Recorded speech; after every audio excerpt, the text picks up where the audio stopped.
Hello friends, welcome to Shivali Kuajura and this is part 3 of remainder theorem।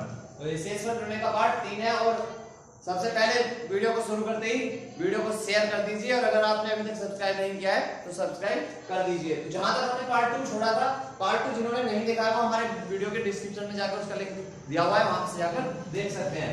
तो part 3 में हम जहां पर क्वेश्चन करा रहे थे उससे आगे चलेंगे। 2/9 पावर 43। अब इसमें यह है कि 2/9 की पावर 43 यानी 43 है और उसमें पूछा है कि शेष बताइए। इसको सॉल्व करने के बाद शेष क्या बचेगा। तो अब अगर हम इसे देखें यार, हम इसमें शेष 2 ही मान लें तो 2 की 43 बार गुना करने का बहुत लंबी कैलकुलेशन हो जाएगी। तो क्या करेंगे कि 2 की पावर 42 गुणा 2 की पावर 1 बटे 9। इसे ऐसे लिख सकते हैं क्योंकि गुणा में बातें जुड़ जाती हैं। तो 42 और 1 43। अब इसको यदि हम 2 की पावर 3 की पावर 14 लिख दें, 2 की पावर 1, ये इसे सीधा 2 भी लिख सकते हैं। अब इसे लिख सकते हैं 2 दूनी 4 दूनी 8 की पावर 14 गुना 2 बटे 9। अब जब 8 को 9 से भाग देंगे तो शेष बचेगा -1। 9 एकम 9, 1 कम है यानी कि -1 शेष बचेगा और -1 की पावर 14 गुना 2। तो 1 का जब 14 बार गुना करेंगे तो 1 कितनी भी बार गुना 1 का करते हैं हमेशा 1 ही आता है और घात समय इसलिए प्लस हो जाएगा। तो बचेगा 1 गुना 2 बटे 9, 2 बटे 9। तो शेष आएगा 2। शेष 2 की पावर 44 9। इसे भी देखेंगे तो इसमें क्या करना है कि 44 को 3 में से नहीं काटा जाएगा तो इसे करेंगे 2 की पावर 42 गुणा 2 की पावर 2 9। 42 को पहले की तरह तोड़ेंगे 2 की पावर 3 की पावर 14 में, तो ये हो जाएगा 8 की पावर 14। 8 की पावर 14 गुना 2 दूनी 4 बटे 9। शेष इसमें भी 1 ही मिलेगा, माइनस का -1 की पावर 14 है तो प्लस में हो जाएगा 1 गुना 4 9। तो ये हो जाएगा 4 बटे 9। तो शेष हो गया 4। तो एक बार फिर से देखेंगे 2 की पावर 44 बटे 9 है। 2 की पावर इसे 42 गुना 2 की पावर 2 में तोड़ लेंगे क्योंकि हमें यहाँ पर ऐसा कुछ बनाना है जिसकी घातों को पूरा पूरा खत्म किया जा सके। तो इसे बना लिया 2 की पावर 3 करके ऐसे 14 और तो 8 की पावर 14 गुना 4 बटे 9। तो जब 9 को 8 से काटेंगे तो -1 बचेगा शेष और -1 की पावर 14 का आ जाएगा 1 और 1 गुना 4 बटे 9 बराबर 4 बटे 9। अब 4 में 9 से भाग नहीं जाएगा तो 4 ही क्या होगा हमारा शेष होगा। नेक्स्ट क्वेश्चन 10 की पावर 1 प्लस 10 की पावर 2 प्लस 10 की पावर 3 प्लस 10 की पावर 4। ऐसे ही चलते 10 की पावर 1 10 की पावर 2 10 की पावर 3 10 की पावर 4 और ऐसे ही चलते चलते पहुंच जाएंगे 10 की पावर 100 तक। 10 की पावर 100 और ये सब प्लस में चलता जाता है। इसे भाग करेंगे 6 से और इसमें 10 की पावर 1 10 की पावर 2 10 की पावर 3 10 की पावर 4 ऐसे 10 की पावर 100 तक जाएंगे और इसे 6 से भाग देंगे। क्या बोल रहा है? तो हम देखते हैं कि जब 10 की पावर 1 यानी कि 10 को 6 से भाग दिया जाता है तो शेष बचता है 4। 10 की पावर 2 यानी 10 से 100, जब 100 को 6 से भाग दिया जाता है तो 6 एकम 6 6 3 36 शेष बचता है 4। 10 की पावर 3 यानी कि 1000 को जब 6 से भाग दिया जाता है तो 6 एकम 6 6 3 36 6 3 36 शेष बचता है 4। तो 10 की पावर कुछ भी हो शेष हमेशा 4 ही बचेगा। प्लस का 4 शेष प्लस 4 शेष प्लस 4 शेष प्लस 4 शेष, ऐसे ही जहां तक भी चलेगा प्लस 4 शेष बचता चला जाएगा। तो इसमें 100 तक जा रहा है, तो 4 को 100 बार जोड़ना है। तो 4 को 100 बार जोड़ने का मतलब है 4 का सीधा सीधा 100 में गुना, 100 4 100 बार है तो 100 में 4 का गुना, और उसे 6 से भाग, 100 चौके 400, 6 से भाग करेंगे 6 6 36, 4 6 6 36, शेष बच गया 4। तो शेष क्या होगा हमारा 4 होगा। एक बार फिर से देखेंगे, 10 की पावर 1, जब इसे 10 की पावर 1 को भाग दिया जाएगा तो 10 में 6 से भाग करते हैं तो शेष बचता है 4। 10 की पावर 2 यानी कि 100 में जब 12 और 16 से कम 96, और जब 6 से भाग करते हैं तब 10 की पावर 2 में तब भी बचता है 4। 10 की पावर 3 यानी कि 1000 में 6 से भाग करते हैं तब भी शेष बचता है 4। इसका मतलब 10 की पावर कुछ भी हो, शेष हमेशा 6 से भाग देने पर 4 ही बचेगा। तो हमारी पावर 100 तक है, तो 4 को 100 बार 4 का शेष बढ़ता चला जाएगा 100 बार। तो हम 4 में सीधा सीधा 100 का गुणा कर देंगे, क्योंकि 4 को 100 बार जोड़ा जा रहा है, और जब 400 में 6 से भाग करेंगे तो शेष बचेगा 4। तो ऐसे ही एक और देखेंगे, जब अब की बार 10 की पावर 1, 10 की पावर 2, 10 की पावर 3, 10 की पावर 4, ऐसे ही चल रहा है 10 की पावर 11 तक। तो जब हर एक 10 को 6 से भाग दिया जाएगा तो हर बार शेष 4 बढ़ता चला जाएगा, पॉजिटिव 4 प्लस 4 ऐसे। तो घात 11 है, इसलिए जब 4 को 11 बार जोड़ेंगे तो 4 गुना 11 बराबर 44, और जब 6 से भाग देंगे 6 7 42, शेष बचेगा 2। 44 को 6 से भाग देंगे 6 7 42, 2 बच गया, तो 2 ही हमारा क्या होगा शेषफल होगा। तो ठीक है, तो अब मैं आपको कुछ ऐसे क्वेश्चंस की कंडीशंस की डायरेक्ट ट्रिक बताऊंगा, जो आपको सवाल देखते ही ऑप्शन में डायरेक्ट लिख देना है, उसका आंसर ऑप्शन देखना है, क्वेश्चन पढ़ना है और सीधा सीधा आंसर लगा देना है। तो कई बार क्वेश्चन कुछ इस तरीके से दिए होते हैं कि जैसे 7 की पावर 19 प्लस 2 की पावर 19, और इसमें पूछ लेता है कि यह कौन सी संख्या से विभाजित होगा। उसमें कुछ ऑप्शन दिए होते हैं 3 4 2 भी दिए, 4 ऑप्शन होंगे, और उसमें से पूछेगा कि किससे विभाजित होगा या किससे विभाजित नहीं होगा। तो आपको क्या करना है, आपको 3 कंडीशंस लिख लेनी है। कंडीशन नंबर 1, x की पावर n प्लस y की पावर n, x की पावर n प्लस y की पावर n, यदि इसमें कंडीशन ये है कि यदि n विषम है, यदि n विषम है, x की पावर n प्लस y की पावर n में टूट गया हुआ, जैसे 7 की पावर 19 और 2 की पावर 19, यदि n विषम है तो यह संख्या पूरी पूरी विभाजित होगी x प्लस y से पूरा विभाजित होगा।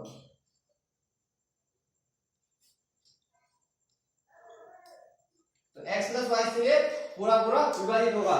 तो क्या करना है कि सिर्फ x और y, x y, तो 7 और 2 7 प्लस 2 बराबर 9, तो यह संख्या 9 से पूरी पूरी विभाजित होगी। आपको सिर्फ डायरेक्ट क्वेश्चन में देखना है कि 7 2 जोड़ा और लगाना, सिर्फ घात का ध्यान रखना है कि घात सम है या विषम है। नेक्स्ट कंडीशन लिखिए,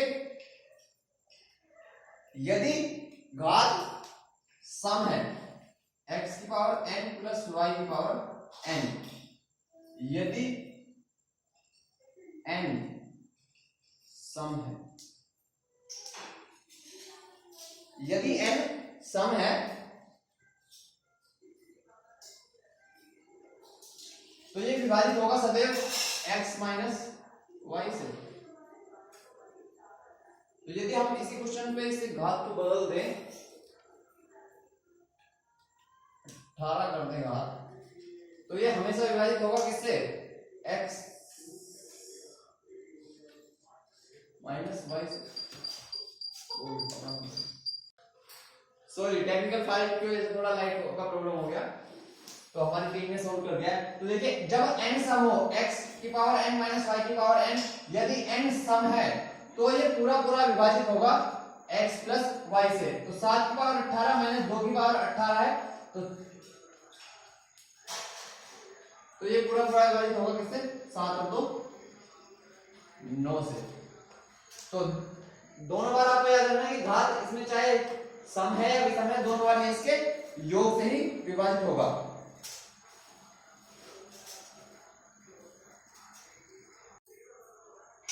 तो आगे देखेंगे कि जब x की पावर n माइनस y की पावर n दिया हो, तो जब घात चाहे यदि n सम है और चाहे n विषम है।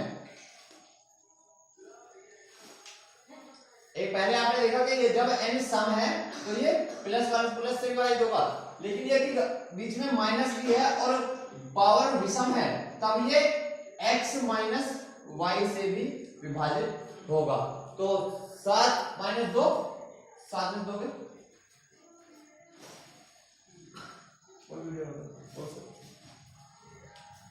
ये 5 से कैसे विभाजित, तो देखेंगे कि 7 माइनस 2 से यानी कि 5 से भी ये पूरा पूरा विभाजित होगा। पावर बढ़िया कैलकुलेशन करके नहीं देख सकते तो देखिए 7 की पावर 2 माइनस 2 की पावर 2 करके देखें तो 7 सत्ते 49, 2 दूनी 4, 45, 49 में 4 गए 45, तो 7 और 2 यानी x प्लस वाई यानी 7 और 2 45, 9 से पूरा पूरा कटेगा और 7 माइनस 2 यानी कि 5, तो 5 नहीं 45, 5 से भी पूरा पूरा कटेगा। तो आप समझ गए होंगे कि यदि पावर सम है या विषम है और बीच में माइनस है तो उनके योग और उनके अंतर दोनों से ये पूरा पूरा विभाजित होगा। तो शेषफल प्रमेय के आधे से ज्यादा टाइप मैं आपको अब तक समझा चुका हूं। जिसने पहले वीडियो नहीं देखे हैं वो डिस्क्रिप्शन में लिंक दिए हुए हैं, वहां जाकर देख सकते हैं, नहीं तो हमारे वीडियो की प्लेलिस्ट में जाकर भी आप यहां से देख सकते हैं। तो इसके नेक्स्ट टाइप पर चलते हैं। कुछ इस तरीके के सवाल मिल जाते हैं कि जब किसी संख्या को यदि 296 से भाग दिया जाता है, तो किसी संख्या को यदि 296 से भाग दें तो यदि किसी संख्या को 296 से भाग दें तो 75 शेष बचता है। 75 शेष बचता है। उसी संख्या को यदि किसी संख्या को 296 से भाग दें तो उसे 75 शेष बचता है, और यदि उसे 37 से भाग दें, यदि 37 से भाग दें तो शेष, वो टेक्निकल पार्ट सर देखिए जरा टेक्निकल पार्ट, तो शेष क्या बचेगा। अगर किसी संख्या को यदि 296 से भाग दें तो 75 शेष बचता है, यदि 35 से भाग दें तो शेष क्या बचेगा। तो इसके दो तरीके करने के, एक बेसिक और एक सीधा ट्रिक। तो आपको ट्रिक से बताएंगे और बेसिक भी बताएंगे कि यदि आपको कोई ऐसा सवाल दे तो आपको क्या करना है कि जिस संख्या से पहले भाग दिया जा रहा है उसे बाद में भाग दी जाने वाली संख्या से भाग करके देखिए। तो 37 से जब दोनों 96 को काटेंगे तो 8 बार जाएगा, 8 7 56, 6 5 8 13 24 5। हाँ, तो 37 से 296 को भाग दें, 296 और 37, तो 8 बार पूरा पूरा कट जाएगा। तो यदि यह वाली संख्या इससे पूरा पूरा कट जाए तो सीधा इससे इसे भाग देकर देखना है, जो पहली संख्या से भाग देने पर शेष बचा है। तो 75 को 37 से भाग देंगे, 37 दूनी 74, दूसरे 14, एक दो एक साथ, तो शेष क्या बचेगा 1, तो शेष बच गया 1। ऐसे ही एक और क्वेश्चन देखें।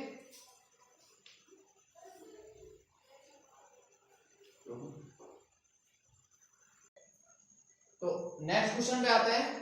तो दो संख्याओं के बीच का अंतर दिया गया है 1365। ये कह रहा है कि कोई संख्या है, एक संख्या है, एक दूसरी संख्या है, इनके बीच का अंतर है 1365। क्वेश्चन नोट कर लीजिएगा कि दो संख्याओं के बीच का अंतर 365 है। जब बड़ी संख्या को छोटी संख्या से भाग दिया जाता है, जब बड़ी संख्या से छोटी संख्या को भाग दिया जाता है तो भागफल 6 प्राप्त होता है। बड़ी को भाग दिया छोटी से तो भागफल मिल गया 6। जब बड़ी संख्या को छोटी संख्या से भाग दिया जाता है तो भागफल 6 प्राप्त होता है तथा शेष जो बचता है यहाँ पर 15 बचता है। तो क्वेश्चन नोट कर लीजिए कि दो संख्याओं के बीच का अंतर 1365 है। जब बड़ी संख्या को छोटी संख्या से भाग दिया जाता है तो भागफल 6 प्राप्त होता है तथा शेष 15 मिलता है। तो संख्या मानेंगे, माना संख्या, पहली संख्या माना संख्या बराबर x, छोटी संख्या ये छोटी वाली संख्या अगर x है तो बड़ी संख्या क्या होगी, तो बड़ी संख्या बराबर x प्लस 1365, तभी इनका अंतर 1365 आएगा। यानी कि अगर छोटी संख्या x है तो बड़ी संख्या उससे 1365 ज्यादा होगी। तो जो भाजक होगा, जो बड़ी संख्या होगी वो क्या होगी, अगर बड़ी संख्या देखें तो 6 गुना छोटी प्लस 15, यानी कि छोटी में 6 का गुणा करते हैं 15 तो बड़ी संख्या के बराबर होगा। तो 6x प्लस 15। तो अगर बड़ी संख्या में अगर हमें बड़ी संख्या निकालनी है तो भाजक गुना भागफल प्लस शेषफल ही होती है। भाज्य तो छोटी संख्या में 6 का गुणा और 15 जोड़ दें तो क्या होगा, वो बड़ी संख्या के बराबर होगा। अब ये कह रहा है कि ये भी बड़ी संख्या, अब जब बड़ी संख्या में से छोटी संख्या को घटाएंगे तो मिलेगा 1365। ये सवाल कह रहा है कि जब बड़ी संख्या में से छोटी संख्या को घटाया जाए, उन दोनों का अंतर क्या है, 1365 है।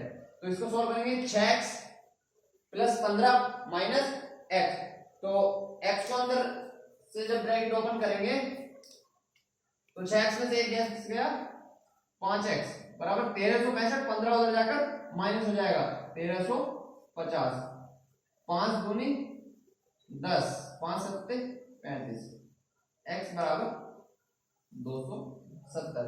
तो छोटी संख्या क्या होगी 270 और बड़ी संख्या आप इसमें 6 बड़ी संख्या निकाल सकते हैं आप 1365 जोड़ के, तो बड़ी संख्या होगी, बड़ी संख्या बराबर 270 प्लस 1365, 5 7 6 13 3 हाथ से लगाए 3 2 5 1 6 1, तो बड़ी संख्या क्या होगी 1635। तो एक बार फिर से देखिए कि छोटी संख्या मानी x, बड़ी संख्या उससे 1365 अधिक, तो बड़ी संख्या जो होगी वो बड़ी संख्या में छोटी से भाग देने पर भागफल 6 और शेष 15 बच रहा है। तो बड़ी संख्या जो होगी वो भाज्य होगी और भाज्य बराबर होता है भाजक गुणा भागफल जमा शेषफल। तो छोटी संख्या में 6 का गुणा यानी कि 6x और इसमें 15 जोड़ दें तो बड़ी संख्या, और जब इसमें से छोटी संख्या को घटाया जाता है तो 1365 मिलता है। तो कैलकुलेशन कर लेंगे, 6x से 1x गया 5x और 15 उधर जाकर माइनस हो जाएगा 1350, तो x बराबर 270। छोटी संख्या 270 मिल गई और बड़ी संख्या से ये कितनी कम है 1365, तो इसमें 1365 जोड़ देंगे तो बड़ी संख्या निकल के आ जाएगी 1635। तो नेक्स्ट क्वेश्चन पर आते हैं, इसी का एक और आखिरी टाइप, ये हमारा इस वीडियो का आखिरी टाइप है। तो इसे आगे देखेंगे कि किसी संख्या को क्रमिक रूप से, तो क्या है कि किसी संख्या को क्रमिक रूप से भाग देने पर, किससे, कि कोई एक संख्या है, जो भी संख्या है उसे क्रमिक रूप से भाग दिया जा रहा है 5 6 और 7 से, 5 6 और 7। क्रमिक रूप का मतलब है जैसे कि कोई संख्या है उसे भाग दिया और जो शेषफल बचा उसे फिर दूसरी संख्या से भाग दिया, फिर जो शेषफल बचा उसे तीसरी संख्या से भाग दिया, तो इसका मतलब है क्रमिक रूप से। तो क्रमिक रूप से जब किसी संख्या को 5 6 और 7 से भाग दिया जाता है तो शेषफल 3 9 और 7 मिलता है। तो वो कह रहा है कि संख्या बताइए, तो आपको क्या करना है, जिन संख्याओं से भाग दिया जा रहा है उन्हें ऊपर इस तरीके से लिख लेना है और जो शेष बच रहे हैं शेष उन्हें नीचे इनके ऐसे नीचे लिखना है कि जब 5 से भाग देते हैं तो 3 शेष बचता है, जो भागफल आया उसे फिर 6 से भाग दिया तो 9 शेष बचा, जो भागफल आया उसे 7 से भाग दिया तो 7 शेष बचा। तो आपको ना कैसे निशान लगाने, 7 से 7 को जोड़ दो, ऐसे ऐसे करके आपको निशान लगा लेना है। तो आपको क्या करना है, ऐसे करके निशान लगाने, तो जब ऊपर से नीचे आएंगे तो उसे जोड़ेंगे, 7 और 7 14,